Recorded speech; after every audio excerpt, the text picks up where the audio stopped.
Whether we admit it or not, money plays a vital role in every relationship. In my last video, I started a conversation on the topic, should money decide who we marry? Then I didn't actually give a direct answer. I just threw the question open to the public for families to contribute, for every individual to share their opinions, which I believe you must have listened to and even have your answers. Even if you don't comment, I'm okay by it. I know you know the right answer. And if you don't, then this video is for you. This is my take on this, and I would love you to listen while I share my opinion. Welcome to Empathy Connect YouTube channel. My name is Odwan, your blessing, and I've been the one bringing exciting topics your way. Topics around marriage, relationships, faith, and everything around individual life. Yes, around humanity. So here is the truth.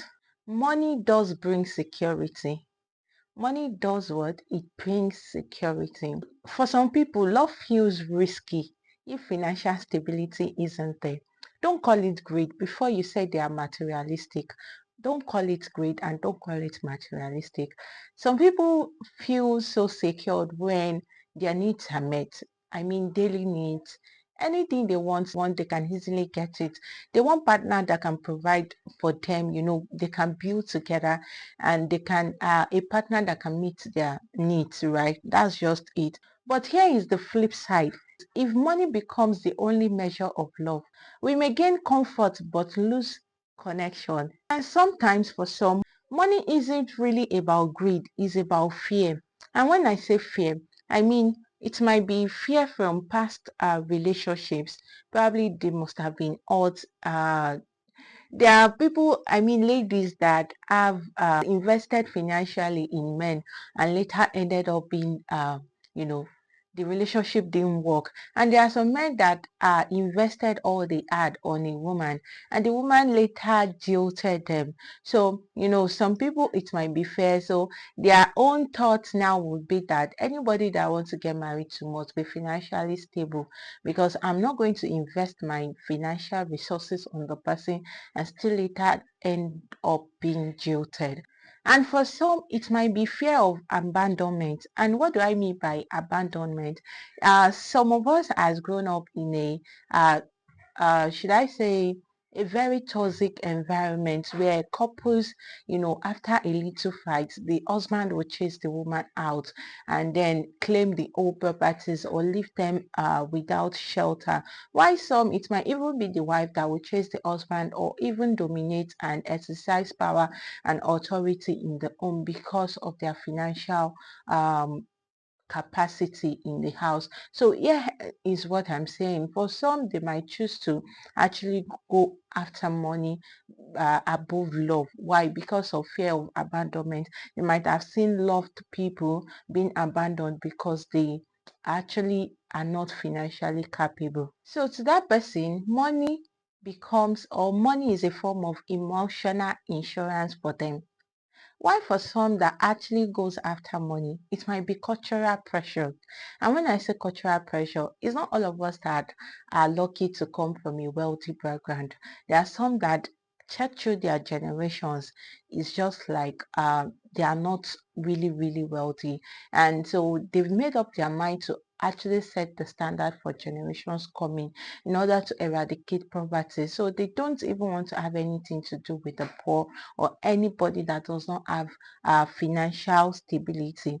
And another one is for those that comes from wealthy background, they will tell you the rich get richer, and of course they want themselves to marry themselves. So the fact that they don't want their name to actually go down or to become should I say less recognized in the society, they wouldn't even want to mix with someone that does not have money. So that is the reason why some would go after money in determining who they want to marry. So I would conclude about those people that to them, their drive about money towards marriage is just based on the fear of rejection from their loved ones, because if they don't do what their loved ones want, definitely they will be left alone, and that will be starting all over again.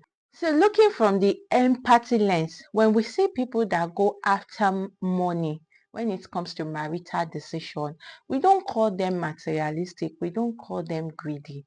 We ask questions like what wound, fear, or pressure that might have resulted into this kind of decision. Maybe it's the trauma of poverty, maybe it's the fear of rejection, maybe it's the fear of abandonment, those things that I've listed earlier on. It might be any of this. So understanding from their point and even trying to make them know that money is not the real protector of marriage. I would love to tell the public that money shouldn't be the main determinant of who you marry. I will tell you, money can build a house, but cannot build a home. Yes, money can buy a wedding. Yes, money can buy a wedding, but it cannot buy a marriage. Yes, money matters in marriage, truthfully, because bills are enormous in marriage and money is used to pay all those bills. Money is a tool. It is not the foundation. It is used to raise the children, to build the house, to chase dreams, to enjoy vacation. But I want you to know that money shouldn't be the foundation to determine who you marry. So in case you are still wondering that I've not given an answer to it, should money determine who we marry? No, I would say no. Money should support love, not divine love. Yes, a strong marriage is built when two people bring not just resources to the table, they bring empathy, they bring values. I mean, shared values. They bring love, they bring respect. Yes, and that is how a strong marriage is built. So I'm going to be ending this video with scriptural verses that I shared in the first video that would actually convince you more to know that you don't chase after money. Yes, when you are making your marital choices. I have here from the book of First Timothy 6:10.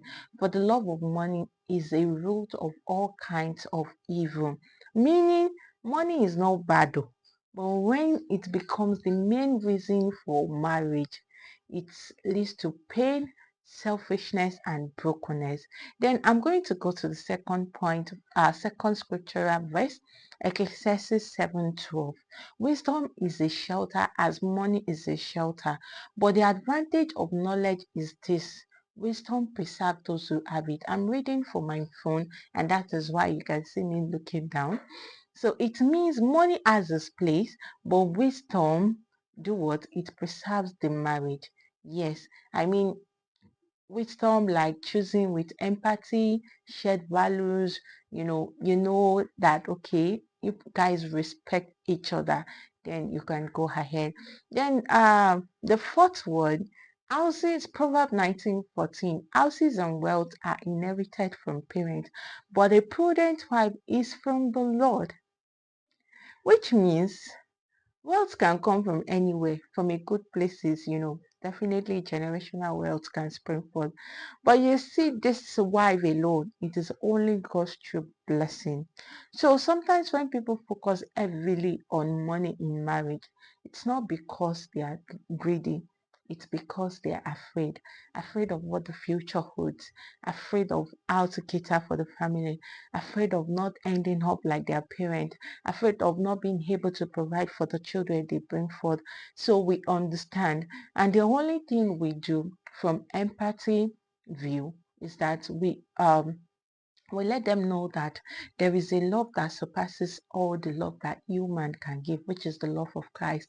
Even John 3:16, for God so loved that he gave his only begotten son. So it means God had already given a whole human being for me, and he has made me understand in his word that the earth is the Lord heaven, yes, is God's. So it means he has given me everything. For him to have even pushed back the ocean for the children of Israelite to walk on, it means Jesus loves me so much. So of course he has given me the world.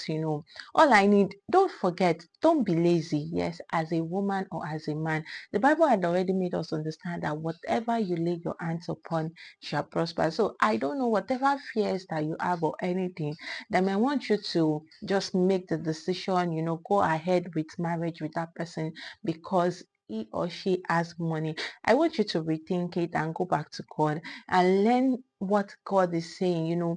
Ask God what he's saying about this so that you're not going to make a regrettable decision. And marital decision is a lifetime decision. Even when you divorce, there's still a kind of scar it leaves with you in times to come. Yes, in time to come. So I'm concluding, or I've concluded, yes, I've concluded with those scriptural verses. And I pray that whoever that is making that decision presently receive the wisdom of God and the courage to actually let go of a toxic relationship that might want to end up in marriage because of money. Trust me, treasures from hidden places are yours, and definitely God is going to bless you with the man of your choice. Yes, that will even have money, and you too, you will have money. So thank you for watching. I hope this video bless you. If it does, don't forget to hit the like button, subscribe to my channel if you haven't, share, drop a comment, and also you do what, share with your loved ones. Thank you for watching. I'll see you in another video with another interesting topic. Thank you for watching, and until then, bye.